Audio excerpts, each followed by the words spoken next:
Hello everyone, this is Neha and welcome back to my channel. कैसे हैं आप सब? आई होप आप बहुत बढ़िया होंगे। स्वागत है आपका आपके अपने चैनल स्टडी परचम में। हम क्लास 7 की पॉलिटी पढ़ रहे थे और इस बीच थोड़ी मेरी हेल्थ इशू के कारण आपको कुछ दिनों से वीडियो नहीं देखने को मिले होंगे। तो आज से मैं जो एनसीईआरटी की सीरीज़ है उसको फिर से मैंने स्टार्ट करा है। मेरी कुछ तबीयत ज़्यादा ख़राब हो गई थी जिसके कारण से आपको वीडियो देखने को और क्लासेस देखने को नहीं मिले हैं। तो आज से मैंने फिर से स्टार्ट किया है उस पूरी सीरीज़ को जो कि है टारगेट एनसीईआरटी, है ना, उद्देश्य सीटेड बैच का ये सीरीज़। इस सीरीज़ में हमें करना क्या है कि एनसीईआरटी को बहुत ही अच्छे से डीपली पढ़ना है, उससे रिलेटेड क्वेश्चन पढ़ने हैं ताकि जो अपकमिंग एग्ज़ाम आपका सीटेड जब भी देगा तो आपको दिक्कत ना हो और फर्स्ट अटेम्प्ट में आप क्या करो, सीटेट एसएसटी में अच्छे मार्क्स ला सको और सीटेट को क्वालिफाई कर सको। ठीक है, तो हम पढ़ रहे हैं सामाजिक एवं राजनीतिक जीवन भाग 2, यानी क्लास 6 का जो पॉलिटी का पार्ट है वो हम ख़त्म कर चुके हैं, क्लास 7 में है। इसके बाद हम क्लास 8 की भी पढ़ेंगे और इस बार आपसे प्रॉमिस है कि आपके सारे सिलेबस भी कंप्लीट होंगे और हम बहुत सारे क्वेश्चन को भी रिवीजन करेंगे ताकि आप जब भी एग्ज़ाम होगा, अभी ऐसा लग रहा है कि जुलाई में एग्ज़ाम नहीं होगा क्योंकि अभी तक नोटिफिकेशन नहीं आया है। नोटिफिकेशन आने में लेट हो रही है क्योंकि बहुत सारे लाइन से एग्ज़ाम्स हैं, जैसे केवीएस के एग्ज़ाम है जिसके कारण सीटेट के एग्ज़ाम को क्या किया गया है, पोस्टपोन किया गया है। तो आपको नेक्स्ट सीटेट में भी देखने को मिल सकता है दिसंबर में। तो आपके पास बहुत ही ज़्यादा इनफ टाइम है जिससे आप तैयारी कर सकते हो और बहुत ही आराम से पढ़िए, घबराने की ज़रूरत नहीं है।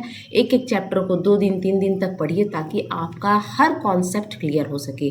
तो क्लास 7 पॉलिटी चैप्टर नंबर 3 आज डिस्कस करेंगे। हम पढ़ेंगे क्या है इस चैप्टर में, और चैप्टर का नाम है how the state government work, यानी राज्य सरकार कैसे काम करती है। इस चैप्टर में हम देखने वाले हैं ना। बहुत ही आसान, बहुत ही इजी चैप्टर है। क्लास 6 में हमने देखा था कि लोकल गवर्नमेंट कैसे काम करती है, जिसमें हमने पंचायती राज सिस्टम के बारे में हमने पढ़ा था, ग्राम पंचायत पढ़ा था, है ना, ग्राम सभा पढ़ा था। इसमें हम पढ़ने वाले हैं कि स्टेट गवर्नमेंट का क्या काम होता है, क्या रोल होता है, कैसे गवर्नमेंट बनती है ना। स्टेट गवर्नमेंट, हर स्टेट की अपनी अपनी अलग अलग गवर्नमेंट होती है और सेंट्रल लेवल पर अलग एक गवर्नमेंट जो होती है जो कि पूरे देश के लिए काम करती है। ठीक है, तो आज का जो चैप्टर है how the state government work, राज्य सरकार कैसे काम करती है, उससे पहले मैं आप बता दूं, चैप्टर को शुरू करने से पहले सीटेट जुलाई के लिए मैंने ये सीरीज़ स्टार्ट की थी। सीरीज़ का नाम है टारगेट एनसीईआरटी उद्देश्य सीटेट बैच, और इस बैच के वीडियो आपको डेली शाम को 7 बजे देखने को मिलेंगे। कुछ हेल्थ इशू के कारण अभी वीडियो बीच में 2 हफ्ते नहीं आए थे, मेरी तबीयत बहुत ज़्यादा ख़राब थी।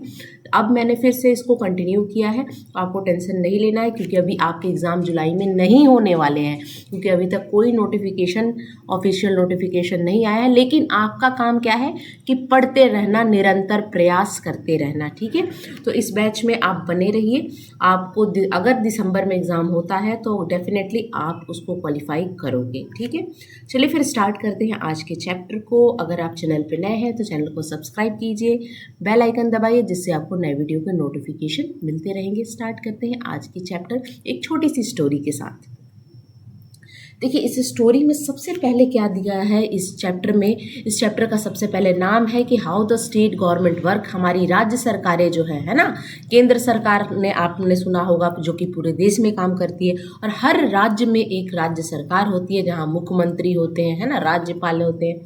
तो यहाँ पर क्या है कि एक टॉपिक दिया हुआ है आपके बुक में, हुज रिस्पॉन्सिबिलिटी, यानी किसकी जिम्मेदारी है ना।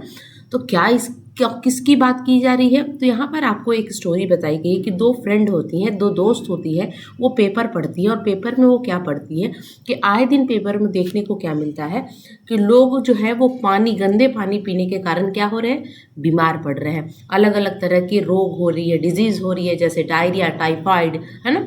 बहुत जगह ऐसी स्थिति है कि लोगों को पानी 3-3 दिनों तक नहीं मिल रहा है। बहुत जगह ऐसी स्थिति आपको देखने को मिल रही है बहुत सारे विलेज में कि जो क्लीन ड्रिंकिंग वाटर नहीं है ना, जिसके कारण लोग गंदे पानी पी रहे हैं और वो बीमार पड़ रहे हैं। कहीं आपको देखने को क्या मिलता है कि लोगों को बहुत दूर तक चल के जाना पड़ता है पानी की तलाश में। तो ये सब समस्या है ना। और इस समस्याओं का समाधान किसे करना है ये आपको सोचना पड़ेगा। कौन करेगा? आपकी गवर्नमेंट करेगी। क्यों करेगी? क्योंकि गवर्नमेंट को हमने चुना है, हमारे वोटों द्वारा वो चुने हुए प्रतिनिधि होते हैं जो कि हमारी समस्याओं का समाधान करते हैं। कौन? आपकी गवर्नमेंट। गवर्नमेंट कौन है? जो आपने जिस विधायक को, नेता को चुना है वोट देके, ताकि वो आपके लिए काम करे। तो ये जो दोनों दोस्त हैं उसके पेपर पढ़ने के बाद जब ये साइकिल चलाते हुए आगे बढ़ती हैं अपने गली में, कुछ दूर तक जाती हैं तो एक लेडी कांस्टेबल जो होती हैं, पुलिस होती हैं, वो उनको रोकती है कि आप आगे नहीं जा सकते हो। आप कहानी को अच्छे से पढ़िएगा। तो वो ये बोलती है कि क्या बात है, क्यों नहीं हम आगे जा सकते हैं? तो ये वो पुलिस और कांस्टेबल बोलती है कि आगे जो है वो एमएलए का घर है ना, एमएलए का घर है और एमएलए के घर का घेराव किया गया है। लोग क्या कर रहे हैं? प्रोटेस्ट कर रहे हैं एमएलए के घर के आगे। क्यों? तो कुछ रीज़न होगा, है ना, क्योंकि एमएलए ने अपना काम बढ़िया से नहीं किया है, जिसके कारण लोग क्या कर रहे हैं? एमएलए के घर के बाहर घेराव किए हुए। उसमें से उन्होंने देखा कि एक लीडर है जो घेराव कर रहा है, उसमें एक लीडर है जो कि माइक में बोलता है कि आपकी मनमानी नहीं चलेगी, है ना। इस तरह के आपने सीन बहुत जगह देखे होंगे कि एमएलए के घर के लोग घेराव करते हैं जब कोई कांड हो जाता है, जब कोई चीज़ फैसिलिटी नहीं मिलती है जिसके कारण लोग त्रस्त हो जाते हैं। तो हम किसके पास जाएंगे? जिसे हमने चुना है वोट देके। भाई हम अपना प्रतिनिधि चुन के आपको भेजा है, तो आपका काम है ना कि हमारी प्रॉब्लम को सॉल्व करना। तो ये सब चीज़ें इस कहानी में चल रही हैं, ठीक है। तो अब आपको एक नया टर्म देखने को मिला होगा, एमएलए। ये एमएलए है कौन, है ना। तो इस चैप्टर का सबसे इंपॉर्टेंट टॉपिक है कि एमएलए है कौन, वो हम पढ़ेंगे, ठीक है। हु इज़ एन एमएलए, यानी कौन है एमएलए? का मतलब होता है विधायक। आम भाषा में, आम बोलचाल की भाषा में हम विधायक बोलते हैं, है ना। हर एरिया का एक विधायक होता है। आप भी जिस एरिया में होंगे, आपके भी एरिया का एक विधायक होगा। आप नाम पता करो कि आपके एरिया के विधायक का नाम क्या है। तो एमएलए का मतलब होता है विधायक, है ना। तो विधायक का क्या काम होता है? विधायक को तो आपने चुना है ना। स्टेट लेवल पर कौन होता है? विधायक होता है। लेकिन सेंट्रल लेवल पे कौन होते हैं? एमपी होते हैं, मेंबर ऑफ पार्लियामेंट जिसको बोलते हैं, है ना, जिसको हम सांसद बोलते हैं। लेकिन हम क्या पढ़ रहे हैं? हम स्टेट गवर्नमेंट के बारे में पढ़ रहे हैं, हम राज्य सरकार के बारे में पढ़ रहे हैं। तो राज्य सरकार में हम क्या पढ़ेंगे? एमएलए के बारे में। तो अगर मैं आपसे बोलूं कि अगर हमारा इंडिया, ये भारत जो देश है, ठीक है, ये भारत देश है, मान लो ये भारत देश है। तो भारत देश में अलग अलग पूरे इंडिया, ऑल इंडिया लेवल पे, है ना, पूरे केंद्र लेवल पर आपको अलग अलग एरिया से एमपी निकल के आते हैं, जिसको मेंबर ऑफ पार्लियामेंट कहते हैं।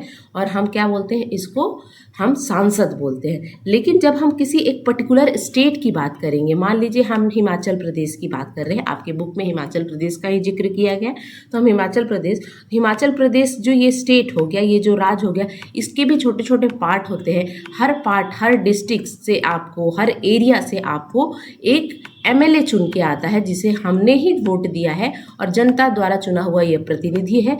तो एमएलए किस लेवल पर काम करता है? राज्य लेवल पे, है ना, जिसको हम विधायक के नाम से जानते हैं। तो एमएलए समझ में आया कौन होता है? विधायक होता है। अब हम उसको पढ़ेंगे कि एमएलए क्या होता है। सबसे पहले एमएलए का फुल फॉर्म होता है मेंबर ऑफ लेजिस्लेटिव असेंबली, है ना, are elected by the people, यानी ये कौन है? जनता द्वारा चुना हुआ है, होता है। They then become the member of legislative assembly, ठीक है। विधानसभा के सदस्य एमएलए जनता द्वारा चुने जाते हैं, फिर वे विधानसभा के सदस्य बन जाते हैं। अब देखिए, विधानसभा की बात हो रही है। ये विधानसभा क्या होता है? जैसे आप लोकसभा चुनते हैं, तो जब लोकसभा चुनाव होता है, तो लोकसभा चुनाव में जो जिस प्रतिनिधि को हम चुनते हैं, तो वो कहाँ जाता है? लोकसभा में जाता है। वहाँ पे अपनी बैठक करता है, वहाँ पे बहुत सारी चर्चाएं होती हैं और वो एमपी बनता है। लेकिन विधानसभा कहाँ आपको देखने को मिलेगा? हर राज्य में आपको विधानसभा विधानसभा देखने को मिलेगा। अगर आप इंडिया लेवल पर है ना, आप सेंट्रल लेवल पे देखोगे तो आपको लोकसभा देखने को मिलेगा। लेकिन अगर राज्य की बात करोगे तो हर राज्य में उसकी एक विधानसभा होती है, जहाँ पे जनता द्वारा प्रतिनिधि जाते हैं, वाद विवाद होती है, क्वेश्चन आवर होता है, 0 आवर होता है, ये सब आवर होते हैं और जनता की समस्याओं के बारे में चर्चा की जाती है। वहाँ पे पक्ष भी बैठता है, विपक्ष भी बैठता है। तो ये सब चीज़ें आप जानते हो, लेकिन हमें पढ़ना है कि वैसे कैसे पढ़ना है, हमें डेफिनेशन के थ्रू पढ़ना है, जिससे हम आपको पता चले कि जब आपके सीटेट में एग्ज़ाम में जब क्वेश्चन पूछे जाएंगे तो किस तरह से स्टेटमेंट बना के क्वेश्चन पूछे जाएंगे। ठीक है, तो एमएलए क्या होता है? Member of legislative assembly are elected by the people, people के द्वारा चुना गया होता है, जिसे हम विधायक कहते हैं, जनता द्वारा चुना जाता है, फिर वे विधानसभा का सदस्य बनता है।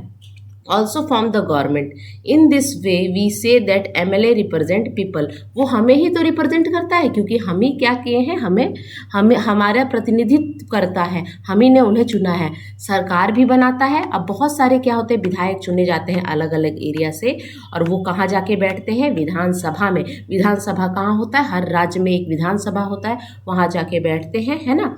इस तरह हम कहते हैं कि विधायक जनता का प्रतिनिधित्व तो करता है। ठीक है, तो आपको समझ में आया एमएलए कौन होता है? जनता द्वारा चुना गया प्रतिनिधि, जो कि राज्य लेवल पे, स्टेट लेवल पे, क्योंकि चैप्टर का नाम ही है how the state government work.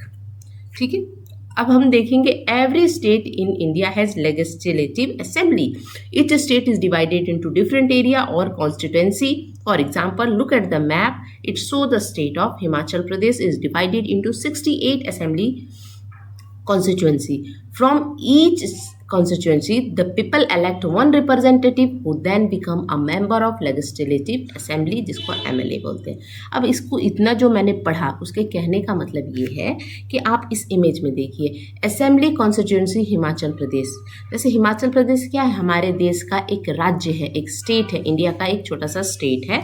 तो हम आपके बुक में हिमाचल प्रदेश का जिक्र किया गया है कि जैसे एक हिमाचल प्रदेश स्टेट है, तो इसमें 68 एरिया में डिवाइडेड है। ये जो स्टेट है ये 68 एरिया में डिवाइडेड है, तो जिसको हम कहते हैं, जो 68 एरिया और सारे एरिया छोटे छोटे एरिया में डिवाइडेड है, इस तरह के टोटल 68 एरिया है।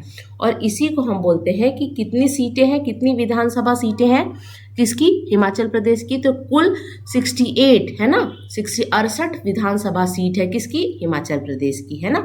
यानी 68 विधायक चुने जाएंगे जब भी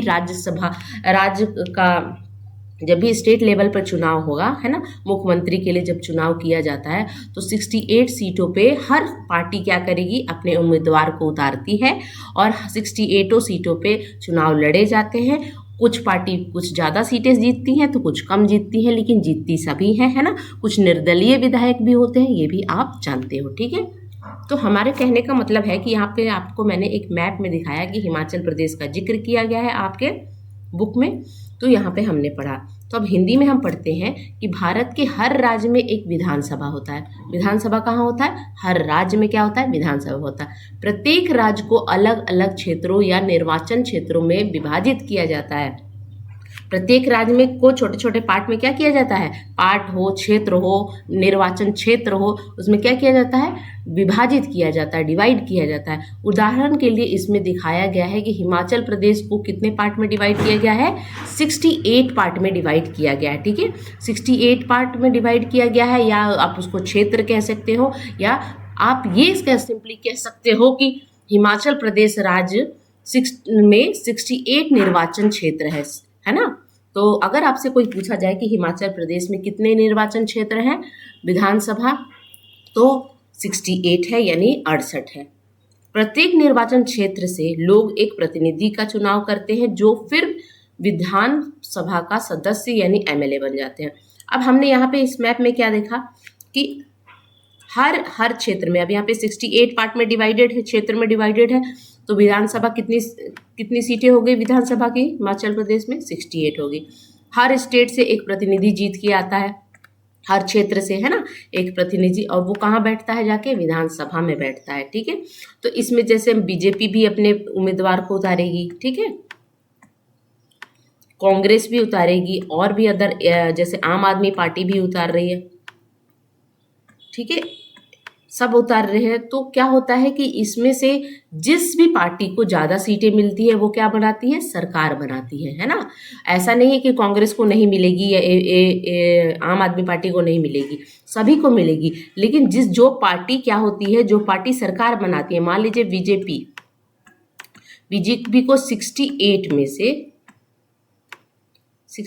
में से 44 सीटें मिल गई, ठीक है, तो ये सरकार बना ली, क्योंकि 2/3 बहुमत चाहिए होता है अगर आपको सरकार बनाना है केंद्र लेवल पे, है ना, और या आपको राज्य लेवल पर, तो आपको 2/3 बहुमत चाहिए, है ना, 2/3 यानी 2/3 बहुमत। तो मान लीजिए बीजेपी ने जीत लिया 44 सीटें, तो सरकार बनाने का अधिकार किसका होगा, बीजेपी का होगा, भारतीय जनता पार्टी का होगा।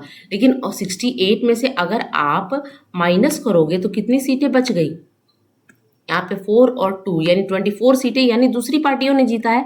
तो ये पार्टी होगी सत्ताधारी पार्टी और ये होगी विपक्षी पार्टी, क्योंकि किसी भी राज्य या केंद्र सरकार बनाने के बाद आपका विपक्ष का होना बहुत जरूरी है। अगर मान लीजिए विपक्ष नहीं है, क्यों हम विपक्ष को रखते हैं, अगर कहीं भी विपक्ष नहीं होगा, चाहे वो केंद्र लेवल पे हो या आप राज्य लेवल पे देखो, अगर विपक्ष नहीं होगा और जो पार्टी सरकार बनाई है वो अपनी मनमानी करेगी, तो उनको रोकने के लिए, उनको गलत करने से रोकने के लिए हमें विपक्ष का होना और एक मजबूत विपक्ष का होना बहुत ज़रूरी है, जो कि अभी आपको प्रेजेंट डे में आपको देखने को नहीं मिलेगा। बीजेपी के सामने कोई भी एक स्ट्रांग विपक्ष नहीं है ना। तो स्ट्रांग विपक्ष का होना ज़रूरी है अगर आप चाहते हो कि आपके देश में अच्छा काम हो, ठीक है। तो ये चीज़ें हमने आपको बताई। अब नेक्स्ट हम देखेंगे कि अब किस तरह से यहाँ पे सीटों का बंटवारा होता है। How do people who are MLA become the minister और चीफ मिनिस्टर, किस तरह कोई भी व्यक्ति, है ना, जो लोग विधायक हैं वे मंत्री या मुख्यमंत्री कैसे बनते हैं। देखिए, विधायक चुन के आते हैं, मंत्री और मुख्यमंत्री चुन के नहीं आते हैं, इस चीज़ को आप ध्यान में रखिएगा। हम मुख्यमंत्री को नहीं चुनते हैं, हम विधायकों को चुनते हैं और वही सब विधायक मिलके मंत्री और मुख्यमंत्री को चुनते हैं। अब सारे विधायक मिलके अपने एक नेता को चुनेंगे, है ना, कि हम लोग को लीड कौन करेंगे, ये एक नेता करेगा, ये एक विधायक करेगा, जो कि क्या बनेगा, जो कि मुख्यमंत्री बनेगा। और कुछ और भी लीडर चुने जाते हैं जो कि अलग अलग विभाग होते हैं हर राज्य में, जैसे जल विभाग हो गया, एजुकेशन डिपार्टमेंट हो गया, है ना, एजुकेशन मिनिस्टर हो गया। अब आप सेंट्रल लेवल पर तो देखते हो कि एजुकेशन मिनिस्टर ये है ना, इलेक्ट्रिसिटी मिनिस्टर है, परिवहन मिनिस्टर ये हैं। तो हर राज्य में भी अलग अलग विभाग होते हैं, अलग अलग मिनिस्टर होते हैं, अलग अलग मंत्री होते हैं, है ना।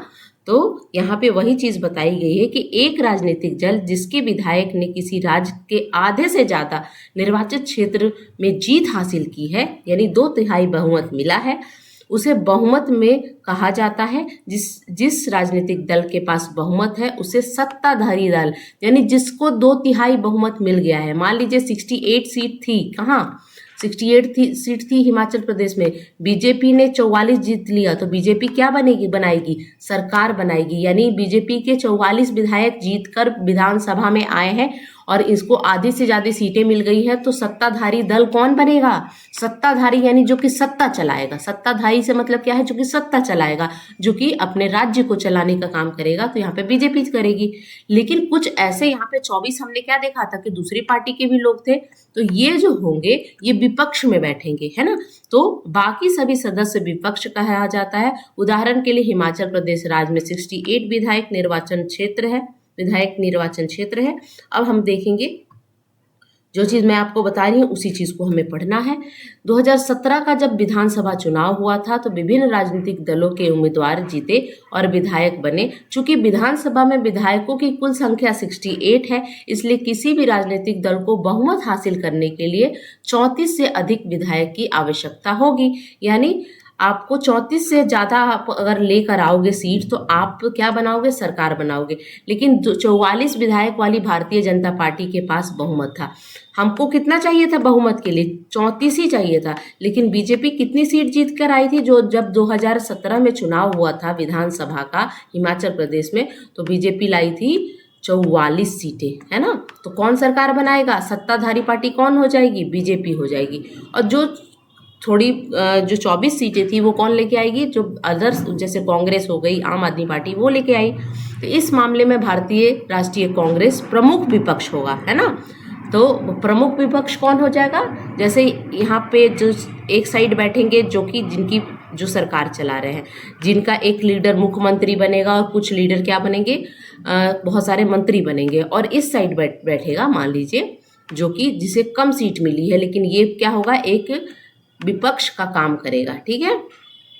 विपक्ष में अन्य दल भी थे जिनमें वे भी शामिल थे जो स्वतंत्र उम्मीदवार के रूप में चुने गए थे। स्वतंत्र उम्मीदवार क्या होता है, जो कि किसी पार्टी से नहीं होता है, वो क्या होता है, निर्दलीय विधायक, जिसको आपने सुना होगा निर्दलीय, जो कि वो कहता है क्या, चुनाव आयोग से वो परमिशन लेता है कि हम मेरा कोई पार्टी नहीं है, हम अकेले चुनाव लड़ना चाहते हैं, है ना। तो इस तरह की बातें भी आपने सुनी होगी, ठीक है।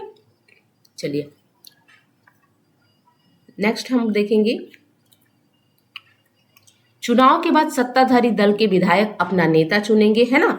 अब जैसे 44 विधायक है, 44 विधायक में से किसी एक विधायक को चुना जाएगा जो कि लीडर होगा, ठीक है ना, लीड करेगा 44, और राज्य का क्या बनेगा, वो मुख्यमंत्री बनेगा। इस मामले में भाजपा विधायकों ने श्री जयराम ठाकुर को अपना नेता चुना था। तो 2017 में जब चुनाव हुआ था, तो जब हिमाचल प्रदेश का चुनाव हुआ था और बीजेपी जीती थी, तो किसको मुख्यमंत्री बनाया गया था, श्री जयराम ठाकुर को, ठीक है। जयराम ठाकुर क्या थे, एक विधायक ही थे, लेकिन उन्हें मुख्यमंत्री के रूप में चुना गया था। इसके बाद मुख्यमंत्री अन्य लोगों के रूप में भी चुनते हैं। चुनाव के बाद राज्य का राज्यपाल मुख्यमंत्री और अन्य मंत्रियों को नियुक्ति करता है, यानी शपथ दिलाने का काम कौन करता है, राज्य। जैसे प्रधानमंत्री को शपथ दिलाते हैं राष्ट्रपति, उसी तरह मुख्यमंत्री को शपथ दिलाने का काम कौन करता है, राज्यपाल करता है। और राज्यपाल क्या होता है, हर स्टेट में आपको एक राज्यपाल मिलेगा जो कि मुख्यमंत्री और अन्य मंत्रियों की क्या करता है, नियुक्ति करता है। तो ये लाइन बहुत इंपॉर्टेंट है कि राज्यपाल मुख्यमंत्री और अन्य मंत्रियों की नियुक्ति करता है, नियुक्ति यानी अपॉइंट करता है, वो क्या करेगा, शपथ दिलाएगा, है ना। अब देखिए गवर्नर यानी राज्यपाल की बात कर रहे हैं, कुछ इंपॉर्टेंट पॉइंट है गवर्नर से रिलेटेड जो कि आपको याद होना चाहिए। हेड ऑफ द स्टेट, यानी अगर आपसे पूछा जाए कि who is the head of state, यानी राज्य का मुखिया कौन होता है, तो आप क्या कहोगे, मुख्यमंत्री होता है। नहीं, मुख्यमंत्री नहीं होता है। हेड ऑफ द स्टेट कौन होता है, यानी अगर आपको हेड ऑफ द स्टेट अगर इंडिया लेवल पर, आप सेंट्रल लेवल पर देखोगे तो हेड ऑफ द स्टेट राष्ट्रपति होते हैं, ठीक है। और उसी तरह राज्य लेवल पे कौन होता है, राज्य लेवल पे गवर्नर होता है, जिसे हम राज्यपाल कहते हैं, ठीक है। तो हेड ऑफ द स्टेट कौन होता है, गवर्नर होता है। ही और she appointed by the central government. अब राज्यपाल को कौन चुनता है, हर स्टेट में आपको, हर स्टेट में मान लीजिए एक मुख्यमंत्री है, ठीक है, चीफ मिनिस्टर है, और एक राज्यपाल होता है। तो राज्यपाल कौन चुनता है, तो राज्यपाल को केंद्र सरकार, सेंट्रल गवर्नमेंट चुन के हर स्टेट में भेजती है, ठीक है। He and she make sure that the state government work within the rules and regulation of the constitution। अब काम क्या होता है, ये राज्यपाल जो है वो, ये गवर्नर का काम क्या होता है, तो इसका काम ये होता है कि क्या राज्य में संविधान के नियमों का पालन किया जा रहा है या नहीं किया जा रहा है, या मुख्यमंत्री अपनी मनमानी कर रहा है, इसलिए वहाँ पे गवर्नर को बैठाया जाता है, राज्यपाल को बैठाया जाता है। यानी राज्यपाल कौन है, राज्य का मुखिया है, वेरी इंपॉर्टेंट, ध्यान दीजिएगा। उसे केंद्र सरकार द्वारा नियुक्त किया जाता है, यानी अपॉइंट किया जाता है। कौन भेजता है राज्यपाल को, हर राज्य में केंद्र सरकार। वह सुनिश्चित करता है कि राज्य सरकार संविधान के नियमों का विनियत के भीतर काम करे, है ना। आपको आपका जो दायरा है उसके भीतर आपको काम करना है, आपको मनमानी नहीं करनी है। चीफ मिनिस्टर अब कौन होता है, अगर राज्य का मुखिया गवर्नर होता है तो चीफ मिनिस्टर कौन होता है, तो सबसे पहले होता है कि ये कौन होता है, सत्तारूढ़ दल का नेता होता है, leader of the ruling party. Chief minister यानी मुख्यमंत्री क्या होता है, सत्तारूढ़ दल जो कि सत्ता चला रही है, जिसे 2/3 बहुमत मिला है, उसका नेता कौन होता है, वो होता है चीफ मिनिस्टर यानी मुख्यमंत्री, यानी leader of ruling party is called chief minister. अब ये इसको हम कौन से हेड के नाम से जानेंगे, तो ये political head of the state, यानी राज्य का राजनीतिक मुखिया अगर आपसे पूछा जाए कौन होता है, तो राज्य का राजनीतिक मुखिया कौन होता है, मुख्यमंत्री होता है, यानी चीफ मिनिस्टर होता है, ठीक है। वह सत्तारूढ़ दल का मुखिया होता है और राज्य के विभिन्न मंत्रियों के साथ मिलकर काम करता है। He and she head the ruling party and the work with the various minister of the state। यानी वो क्या करता है, सत्तारूढ़ दल का मुखिया कौन होता है, आपका चीफ मिनिस्टर होता है। राज्य का राजनीतिक मुखिया के नाम से भी हम जानते हैं। और दूसरे जो मंत्री चुने जाएंगे, जैसे एजुकेशन डिपार्टमेंट के मंत्री होते हैं, है ना, जैसे हम बोलते हैं कि शिक्षा मंत्री, जल मंत्री, हम इस तरह की बातें करते हैं ना, तो उनके साथ मिलकर राज्य के लिए काम करता है। ठीक है, नेक्स्ट हम देखते हैं। अब देखिए, अब जो जीत के विधायक आते हैं वो कहाँ बैठते हैं, वो विधानसभा में बैठते हैं ना। हर स्टेट में आपको एक विधानसभा देखने को मिलेगी। तो जीत कर लेजिस्लेटिव असेंबली यानी लेजिस्लेटिव असेंबली में जाके बैठते हैं, जिसको हम विधानसभा कहते हैं। Legislative assembly is a place where all the MLAs यानी सारे विधायक वहाँ पे जाके क्या करते हैं, बैठते हैं। Whether from the ruling party और from the opposition to meet the discuss of various things. Hence some MLA have dual responsibility, once an MLA and the other as minister। अब देखिए, मैंने क्या बोला कि क्या होता है कि जीत के आते हैं, जितने भी विधायक जीत के आते हैं, चाहे वो रूलिंग पार्टी के हो या ऑपोजिशन के हो, तो सब कहाँ बैठते हैं, वो विधानसभा में बैठते हैं। ठीक है, अब जैसे मान लीजिए यहाँ बीजेपी के सारे विधायक बैठे हैं और यहाँ पे कांग्रेस के सारे विधायक बैठे हैं। ठीक है, तो ये ऐसा नहीं है कि सिर्फ बीजेपी के ही विधायक बैठेंगे, जीत के तो ये भी आए हैं, भले ये सरकार नहीं बनाया है इन्होंने, लेकिन जीत के तो ये भी आएंगे।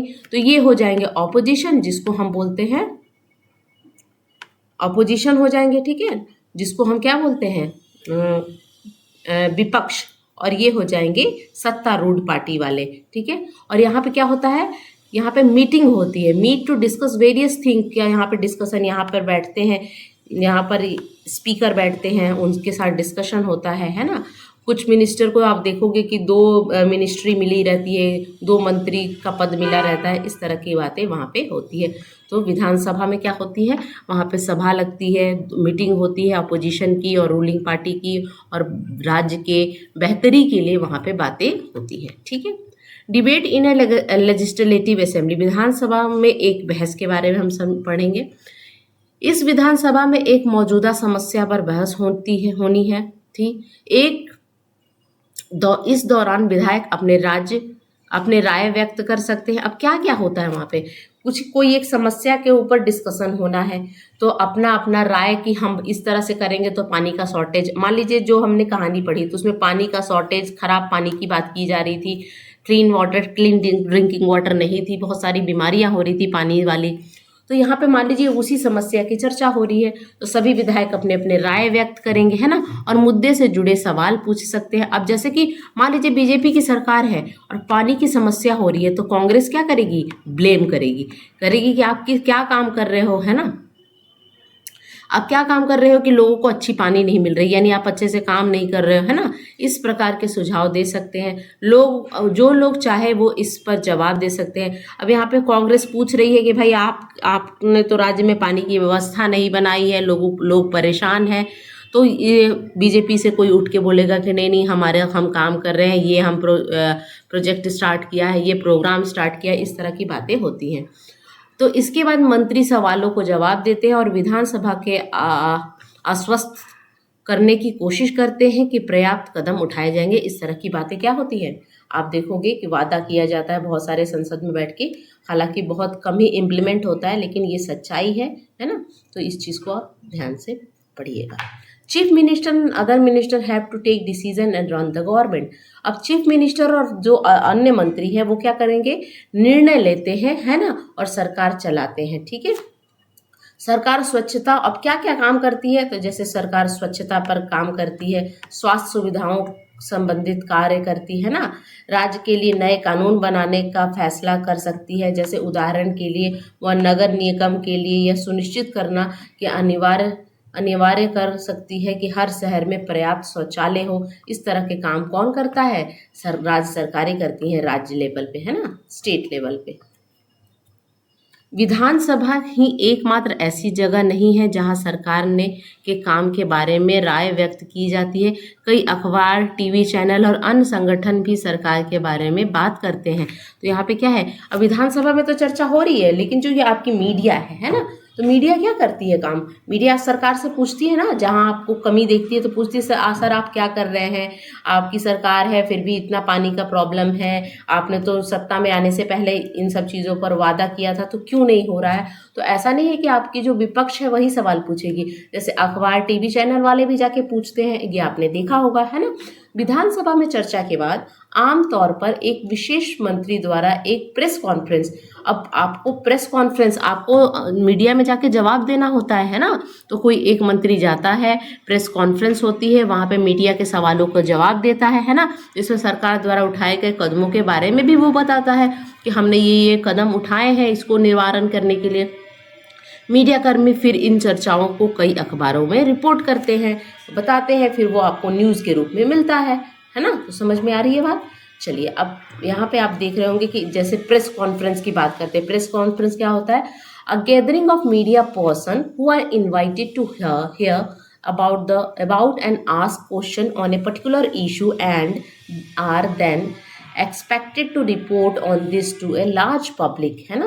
तो यहाँ पे मीडिया कर्मी की प्रेस कॉन्फ्रेंस में कौन आता है, मीडिया कर्मी और नेता आते हैं, पक्ष विपक्ष के नेता आते हैं, वहाँ पे मीडिया कर्मी को के सवालों का जवाब देते हैं। मीडिया कर्मियों का एक समूह जिसे किसी विशेष मुद्दे के बारे में सुनने या प्रश्न पूछने के लिए आमंत्रित किया जाता है और फिर उनसे अपेक्षा की जाती है कि वो इस बारे में व्यापक जनता को रिपोर्ट दे। यानी अभी आपने फिलहाल में आपने जो अभी टेंशन चल रहा था इंडिया पाकिस्तान में के बारे में, तो आपने क्या देखा था, एक प्रेस कॉन्फ्रेंस होती है, सरकार का एक व्यक्ति आके मीडिया से रूबरू होता है, प्रेस कॉन्फ्रेंस होती है जहाँ पे बहुत सारे मीडिया कर्मी आते हैं, बहुत सारे सवाल पूछते हैं और उसका जवाब देते हैं सामने वाले लोग। तो अभी आपने 2-3 नाम बहुत सुना होगा, जैसे 2 आपको लेडी देखने को मिली थी जो कि बहुत अभी फेमस हो गई हैं।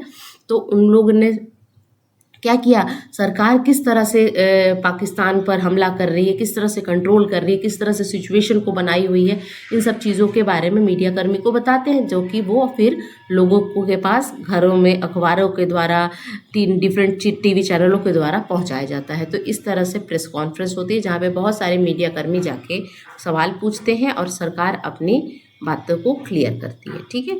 उसी तरह बहुत सारे चीज़ आप देखोगे कि जब गवर्नमेंट अच्छा से काम नहीं करती है और लोग जब ये होते हैं, परेशान होते हैं, सेटिस्फाइड नहीं होते हैं, तो लोग क्या करते हैं, प्रोटेस्ट भी करते हैं। इस तरह का प्रोटेस्ट आप देखे होंगे, सरकार के खिलाफ भी चलती है ना।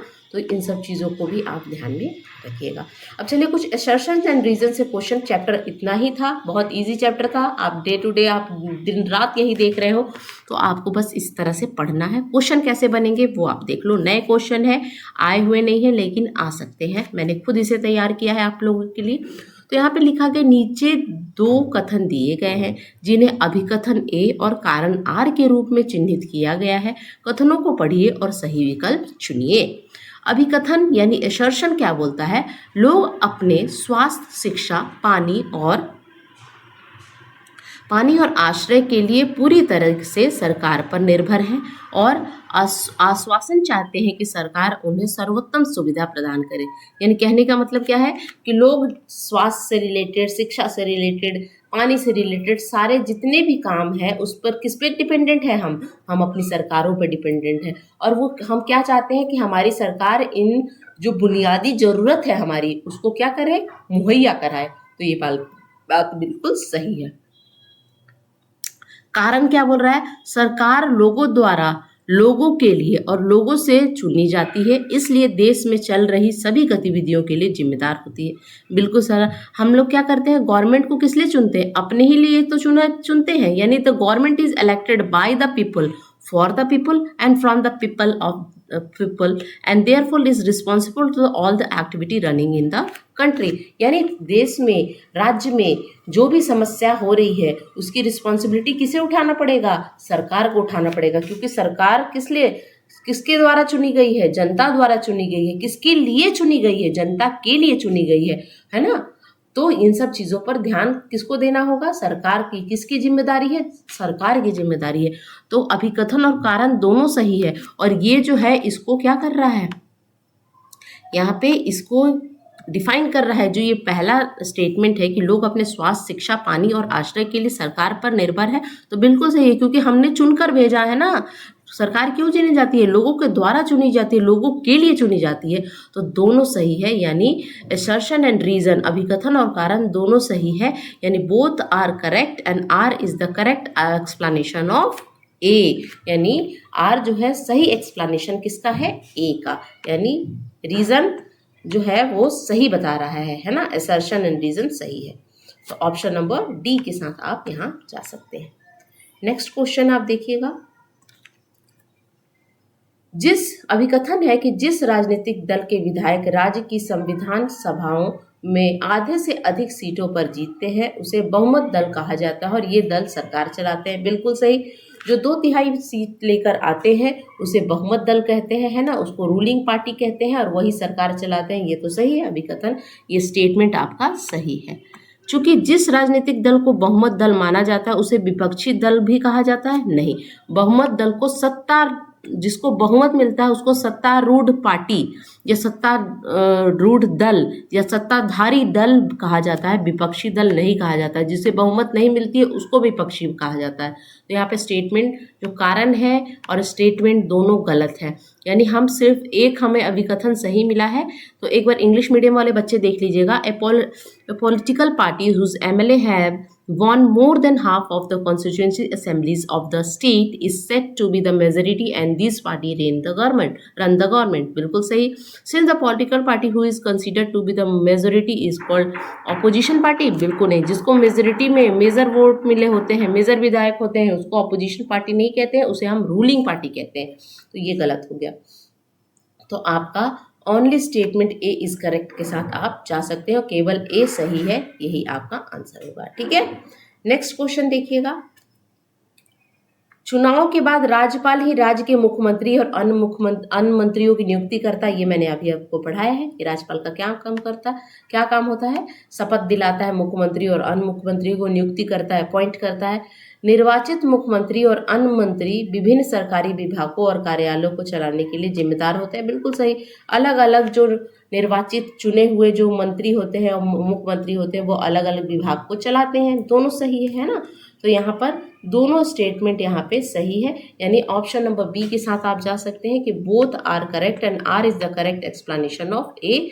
दोनों सही है और आर ए का सही स्पष्टीकरण कर रहा है।